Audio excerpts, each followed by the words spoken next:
बिस्मिल्लाहिर्रहमानिर्रहीम। अस्सलाम वालेकुम नाज़रीन, मैं हूं डॉक्टर अली और आप देख रहे हैं मेरा फेसबुक और यूट्यूब चैनल। नाज़रीन, बड़ी अहम तरीन डेवलपमेंट्स हैं, बहुत बड़ी खबर आपके साथ हम शेयर करने जा रहे हैं और खबर यह है कि भारतीय फौज के ऊपर अब तक का एक बड़ा खौफनाक हमला हो चुका है। भारतीय फौज को चारों जानिब से घेर कर इस वक्त अटैक जारी हैं। बड़ी तादाद में भारतीय फौजियों की हलाकत की इत्तलात आ रही हैं, जबकि दूसरी जानिब नाज़रीन हलवाड़ा पर मिसाइल हमला हुआ है। वहां पे कितना नुकसान हुआ है और किसकी जानिब से ये मिसाइल हमला किया गया। पाकिस्तान की मुसल्लह अफवाज इस वक्त हाई अलर्ट हैं। इस वक्त ये तमाम तर सिचुएशन क्यों चल रही है, इसकी तमाम तर डिटेल्स आपके साथ हम शेयर करेंगे। वीडियो की तफसील में जाने से पहले अगर आपने हमारे इस चैनल को सब्सक्राइब नहीं किया हुआ तो आपसे गुजारिश है काइंडली इसको सब्सक्राइब कर लें और बेल आइकन को ज़रूर दबा दें ताकि हमारी आने वाली वीडियो सबसे पहले आप तक पहुंच सकें। नाज़रीन, हम आपके शुक्रगुजार हैं जो आप हमारे वीलॉग्स को देखने के लिए वक्त निकालते हैं और कमेंट सेक्शन में अपनी मोहब्बतों का इजहार भी करते हैं। नाज़रीन, इस वक्त सूरत हाल बड़ी तेज़ी से तब्दील हो रही है। मामलात बड़े अजीबो गरीब हो रहे हैं। लाइन ऑफ कंट्रोल पर कशीदगी बढ़ी हुई है। भारतीय फौज पाकिस्तानी बॉर्डर के नज़दीक डिप्लॉय कर दी गई है। मिसाइल लॉन्चर्स, टैंक्स और यहाँ तक के नाज़रीन जो तोपें हैं उन्होंने पाकिस्तानी बॉर्डर के नज़दीक डिप्लॉय की हुई हैं। लेकिन इसी दौरान भारत के अंदर जो है वो यकदम हालात ख़राब हुए हैं। भारतीय रियासत मणिपुर में नाज़रीन हालात तो काफ़ी अरसे से ख़राब थे, लेकिन अभी जो मामला हुआ है इसमें भारतीय फौज को घेर कर उस पर हमला कर दिया गया है। नाज़रीन, मणिपुर इस वक्त मैदान जंग बन चुका है। भारतीय फौज जो कि मणिपुर में दाखिल होने की कोशिश कर रही थी उसको और जो दीगर उनका एरिया था जहां पे भारतीय फौज इस वक्त मौजूद थी उसको चारों जानिब से घेर कर जो मणिपुर के फ्रीडम फाइटर्स हैं उन्होंने उनके ऊपर हमले शुरू कर दिए। बताया जा रहा है बड़ी तादाद में भारतीय फौजी पकड़े गए हैं, उनका असलहा और गोला बारूद भी लिया गया है और साथ ही साथ कई जो हैं उनको हलाक कर दिया गया और कई शदीद जख्मी हालत में। नाज़रीन, इस वक्त जो मणिपुर है वो भारत के लिए एक बहुत बड़ा कांटा साबित हुआ है। इस वक्त जितने भी मणिपुर के जो फ्रीडम फाइटर्स हैं वो बड़ी तादाद में असलहा और गोला बारूद लेकर भारतीय फौज पर हमलावर हो चुके हैं। भारतीय फौज की नई जो कुमक है उसको मंगवाने के लिए कॉल दे दी गई है और मजीद फौज पहुंच रही है। सवाल ये पैदा होता है कि क्या भारतीय रियासत जो है वो उनके हाथ से निकल चुकी है, तो नाज़रीन इसका जवाब हाँ में है। यहाँ पे आपको ये बताते चलें कि इस वक्त जो फ्रीडम फाइटर्स हैं मणिपुर के वो बड़ी तादाद में उन्होंने ये हमला इकट्ठे हो गए, बड़ा मुनज़्ज़म अटैक इंडियन फौज के ऊपर किया है। इस वक्त भारतीय मीडिया पर इस खबर को बहुत ज़्यादा हाईलाइट नहीं किया जा रहा, लेकिन जो बावसूख ज़राए से सोशल मीडिया अकाउंट्स हैं मणिपुर से वो ये शो कर रहे हैं कि भारतीय फौज इस वक्त बुरी तरह से जो मणिपुर के फ्रीडम फाइटर्स हैं उनके घेरे में आ चुकी है। अजीम, यहाँ पे आपको ये बताते चलें कि एक तरफ तो ये दंगल जारी है, दूसरी तरफ आपको ये बताते चलें कि हमेशा की तरह भारतीय फौज जो है वो अपना बेहतरीन किस्म का जो एयर डिफेंस सिस्टम है उसके जरिए अपने इलाकों को निशाना बनाना शुरू हो चुकी है। नाज़रीन, जो हलवाड़ा है उसके ऊपर एक मिसाइल अटैक हुआ है। सवाल ये पैदा होता है कि ये अटैक कहाँ से हुआ। दुश्मन तो खैर मुकामी लोग तो यही समझे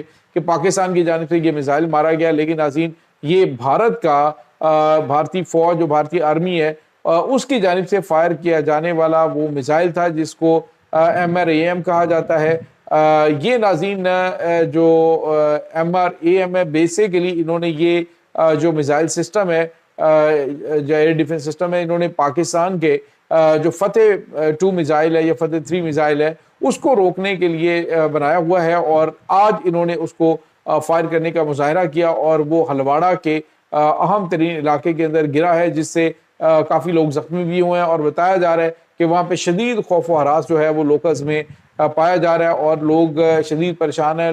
लोग ये समझने की कोशिश नहीं कर रहे कि ये भारतीय फौज की ही कारस्तानी है जो पैनिक की सिचुएशन के अंदर हमेशा या अपने हेलीकॉप्टर को तबाह कर देता है या फिर अपनी ही फौज को निशाना बना देता है। ये तो भारत की कैपेबिलिटीज है नाज़रीन, दुनिया का कोई मुल्क भी इनके ऊपर ट्रस्ट करने के लिए तैयार नहीं है। आप देखिए इन्होंने 117 तैयारों का ऑर्डर जो है वो इनको फ्रांस को दिया है, लेकिन फ्रांस इन्हें सोर्स कोड देने के लिए तैयार नहीं क्योंकि इनके पायलट बिल्कुल कैपेबल नहीं है।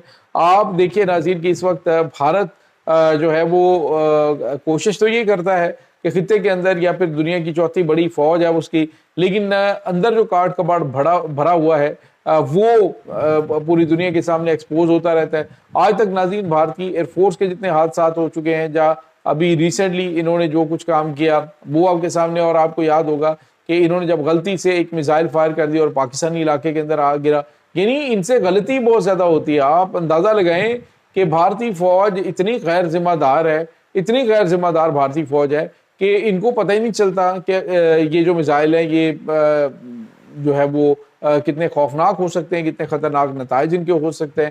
ابھی آپ کو یہ بتاتے چلیں ناظرین کہ بھارتی حکومت بوکھلائی ہوئی ہے. مودی نے جو ویسٹ بنگال ہے وہاں پہ پہلی بار جو ہے وہ فتح حاصل کی ہے، جس کے بعد بھارت کے اندر ماحول جو ہے وہ گرمایا ہوا ہے، اور بھارتی جو ہے وہ اس وقت انتہا پسند ہندو انہوں نے مسلمانوں پر عرصہ حیات تنگ کر رکھا ہے، مسلمانوں کے گرد گھیرا تنگ کیا گیا ہے، جگہ جگہ پر ان کو زد و کوب کیا جا رہا ہے، ان کو مارا پیٹا جا رہا ہے. تو یہ جو سچویشن ہے اس میں اب وہ کہتے ہیں جی کہ بنگلہ دیش ویسٹ بنگال میں مودی کی جو جیت ہے یہ ایک بڑی اور طرح کی کامیابی ہے جو کہ آنے والے دنوں کے اندر جو ہے وہ مودی کو مزید تقویت دے گی. لیکن ناظرین یہاں پہ آپ کو یہ بتاتے چلیں جو منی پور کے حالات ہیں، جو ناگالینڈ کے حالات ہیں، جو آسام کے حالات ہیں، وہ بھارتی جو ہیں وہ سامنے نہیں لاتے، وہ نہیں بتاتے کہ اس وقت وہاں پہ کیا چل رہا ہے. جب 3 کمانڈوز ان کو مار مار کے ان کا بھرکس نکال دیتے ہیں اور 9 دن تک بھارتی فوج جو ہے اس کو تگنی کا ناچنے جاتے ہیں کپواڑہ کے اندر، تب بھارتی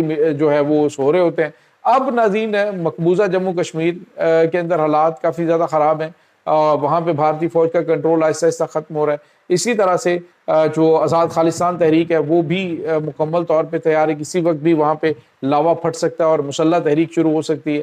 اور دوسری طرف ناظرین جو پاکستان ہے وہ سفارتی سطح پہ بھارت کو ایک بڑا دھچکا دینے کے بالکل قریب ہے. پاکستان اور امریکہ کے جو بڑھتے ہوئے تعلقات ہیں یہ ایک ایسی چیز ہے کہ جس نے بھارت کو تتے توے پہ بٹھا رکھا ہے، اور اب جو ہے وہ آنے والے دنوں کے اندر پاکستانی فوج کے سپہ سالار فیلڈ مارشل سید عاصم منیر سفارتی سطح پہ اتنے ایک بڑا اور غیر معمولی اقدام اٹھا سکتے ہیں، جس کا خطرہ بھارت کو ہے کہ یہ مقبوضہ کشمیر کے حوالے سے امریکہ کو بڑا فیصلہ کر سکتا ہے. یہ چیز جو ہے وہ آنے والے دنوں کے اندر شاید ایک نئے کنفلکٹ کا باعث بن جائے. لیکن ناظرین بھارت کو اس وقت صرف یہی ٹینشن پڑی ہوئی ہے کہ وہ جو ریاستی انتخابات ہیں اس پہ اثر انداز ہونے کے لیے اس طرح کا کوئی فاسٹ فلیگ آپریشن آنے والے دنوں کے اندر بھی کر سکتا ہے. ہو سکتا ہے کہ انہوں نے کوئی اسی طرح سے فاسٹ فلیگ کرنے کی پلاننگ کی ہو، لیکن یہ میزائل جو ہے وہ خود ان کے اپنے ہی علاقے میں آ کے گرا ہو. اس وقت ناظرین سری نگر اور جو خاص طور پہ راجستھان کا ایریا ہے اور جو بارڈر ایریاز ہیں وہاں پہ بار بار سگنل جیمنگ جو ہے وہ نوٹ کی جا رہی ہے. اس کی وجہ بتائی جا رہی ہے کہ بھارت جو ہے وہ بار بار الیکٹرانک وارفیئر سسٹم جو ہے ان کو ایکٹیو کر رہا ہے، جس سے جو کمرشل پروازیں ان کو بھی مسائل کا سامنا ہے. اور دوسری طرف ناظرین پاکستان نے بنا کوئی گولی چلائے ان کے ایئر لائنز جو ہیں ان کو زمین بوس کر دیا ہوا ہے. پاکستانی جو فوج کے ترجمان ہیں انہوں نے بیان دیا تھا جس میں انہوں نے کہا تھا کہ ہم ان کی ساری ایئر لائنز کو تباہ کریں گے. ہمیں بھی تو جو بنگلہ دیش ہے، مطلب بنگلہ دیش ہے، سابق مشرقی پاکستان ہے، وہاں تک پہنچنے کے لیے ایک بہت لمبا راستہ کاٹنا پڑتا ہے. ناظرین پاکستان کی ایئر اسپیس بند ہونے کی وجہ سے بھارت کو کم از کم 1.5 سے 2 گھنٹے لمبا چکر کاٹنا پڑتا ہے، جس کی وجہ سے فیول بھی اور دیگر جو اخراجات ہیں وہ بڑھ گئے، جس کی وجہ سے ایئر انڈیا آلریڈی کولیپس کر چکی ہے. تو یہ ناظرین اس وقت تازہ ترین اپڈیٹس ہیں اس تمام صورتحال کے بارے میں. آپ کا کیا کہنا ہے؟ کمنٹ سیکشن میں اپنے خیالات کا اظہار ضرور کیجیے گا. انشاءاللہ بہت جلد ملتے ہیں ایک نئی ویڈیو میں، تب تک کے لیے اپنا بہت سارا خیال رکھیے گا. اللہ حافظ.